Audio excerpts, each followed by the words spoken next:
Hi, thanks for coming.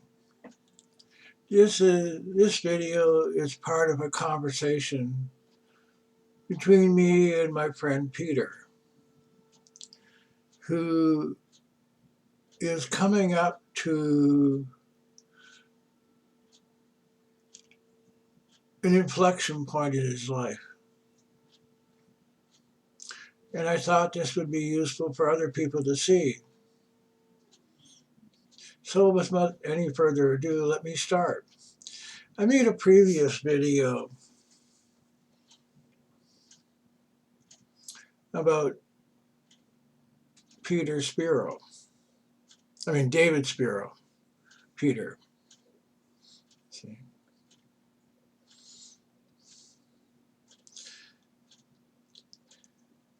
And one of the things that I wanted to do in the previous video was to make a comparison between David Spiro and Nityananda. Didn't have time, still don't have time, but it's important, I feel, to get this message to you.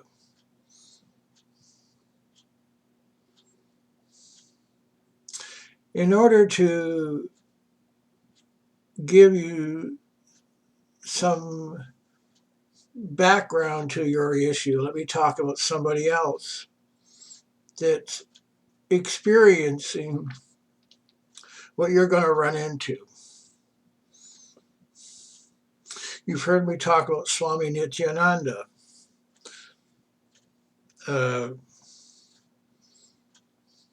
And his fall from grace. For those that you don't know, Nityananda is a famous Swami in India, had a large following. He got involved with a woman and subsequently he fell out of disfavor. One of the things that I'm going to reference in the description is the links to 2 videos at least, and to one where he gets dissed. Okay. And I'm also going to put a link in to some information about Ramakrishna. Now, why am I going to do that? Well, because I told you in the past that Nityananda is the reincarnation of Ramakrishna.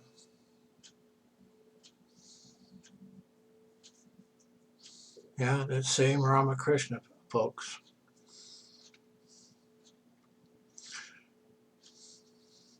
Most people don't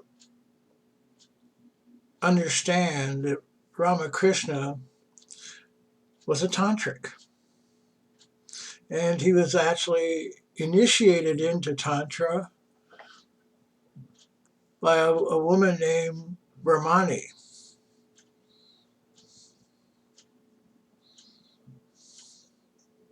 Well, Ramakrishna said that he experienced the fullness of Tantra without having to engage in sexual activity. Well, like David Spiro, I don't know why I'm calling him Peter, like David Spiro, he thought he had achieved the ultimate.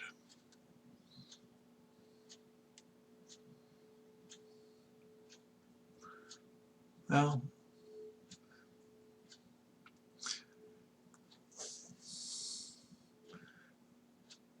the most powerful law of Tantra is the law of the last thought. Whatever you think of at the moment of death completely determines your next life.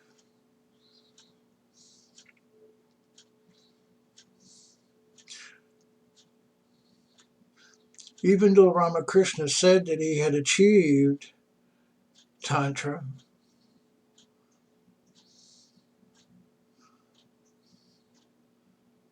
He had not.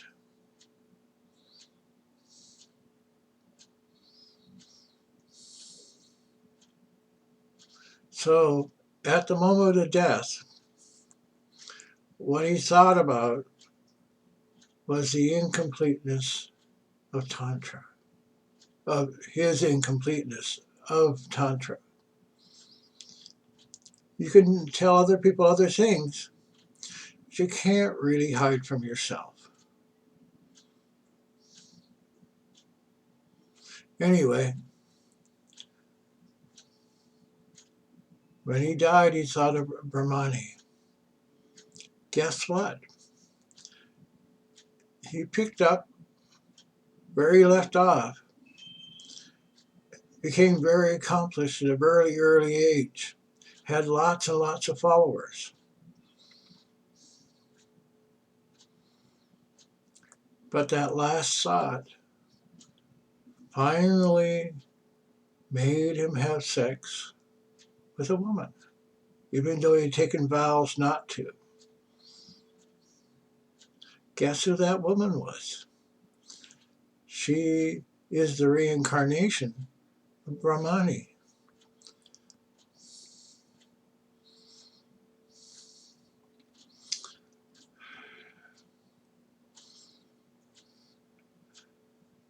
And I'm certain that Nityananda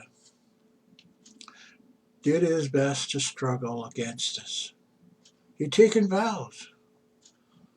His whole stature in the Indian community was at risk. But he couldn't help himself.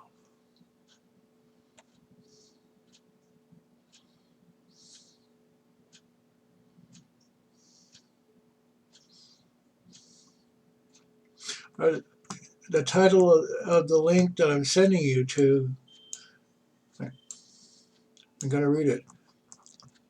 And this is a quote attributed to Sri Ramakrishna. And the quote is, "God is in the vagina."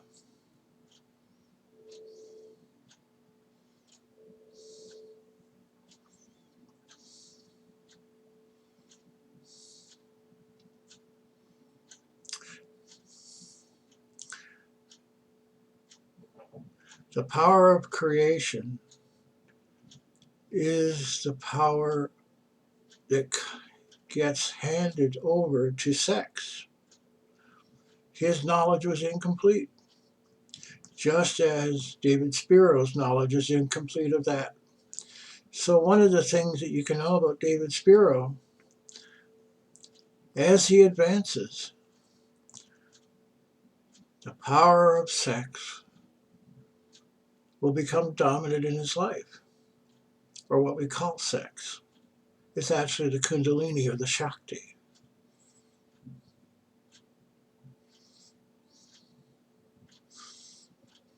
So, with that as an introduction, Peter, let me tell you why you're having problems with women.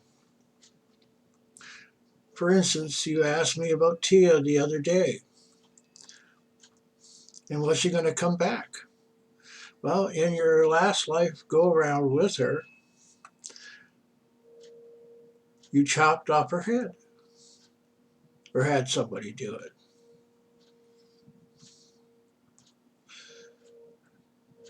The funny thing is, she recognized who you were at a subconscious level. And the title of my video is Karma's Coming at You. Well, the karma from that past life came back at you, and she cut you off.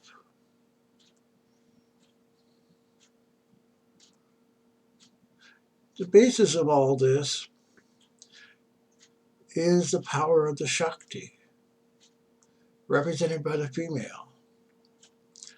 And the problems you're having with women stems from that lack of knowledge. You see, it's too late now. You already made the decision. You wanted to be a spiritual leader, just like Swami Nityananda.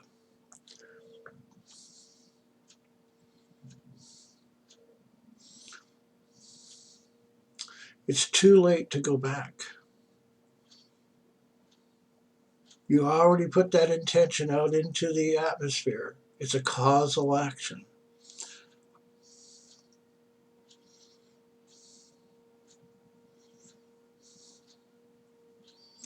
How to deal with this? Okay, in Patanjali's Yoga Sutras, it tells you how to deal with this. You go into samadhi, and then you go deeper into the Shakti.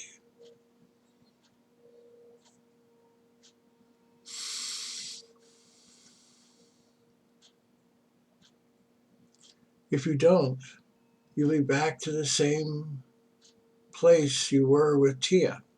As a matter of fact, one of the reasons Tia rejected you is she didn't see the trappings of your past life. So one of the things that you're going to have to do is to acquire those manifestations of your awareness.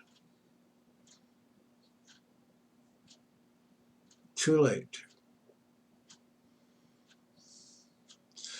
And you're going to be confronted. Okay, because subconsciously you know that when you have the trappings in the past life, you abused them.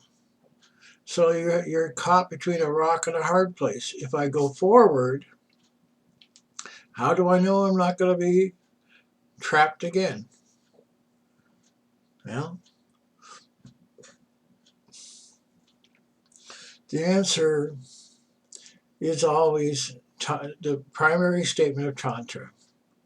Make yourself happier the next instant. A further elaboration of that is make people around you happier the next instant. Okay, so my question to you is, okay, do I do that? Well, this video is an attempt to explain this to you. Whether I succeed or not is not important. What is important is my intention. I think I'm helping you, so I'm happier in doing it.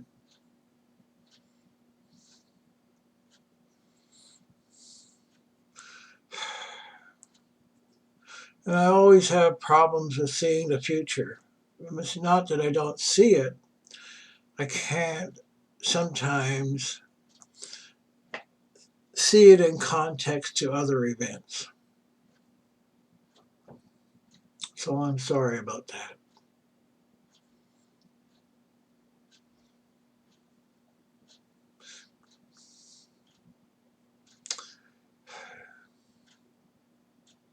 See, when you study the lives of spiritual people,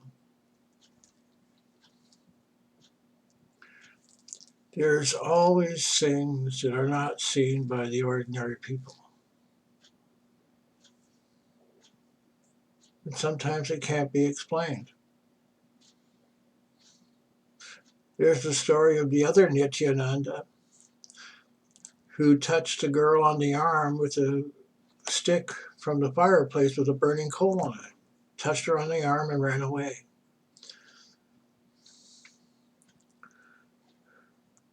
He couldn't explain why he did that. So the easiest thing was for him to run away. For sure, he knew that was going to come back.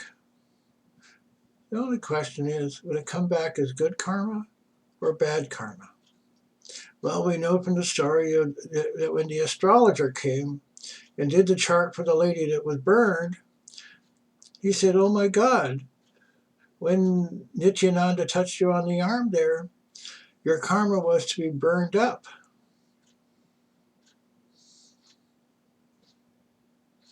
And then people understood.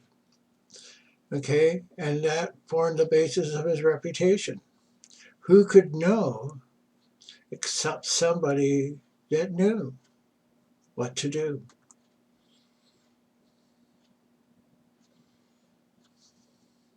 What's not known is that he didn't know why he was doing it. Had no clue. But he was so in tune with the flow of the universe, he just did it. Couldn't explain it to himself, so how could he explain it to anybody else?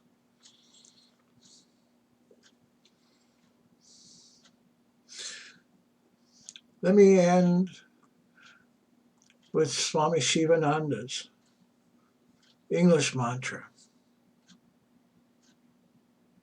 Do good, be good, love, serve, meditate, realize.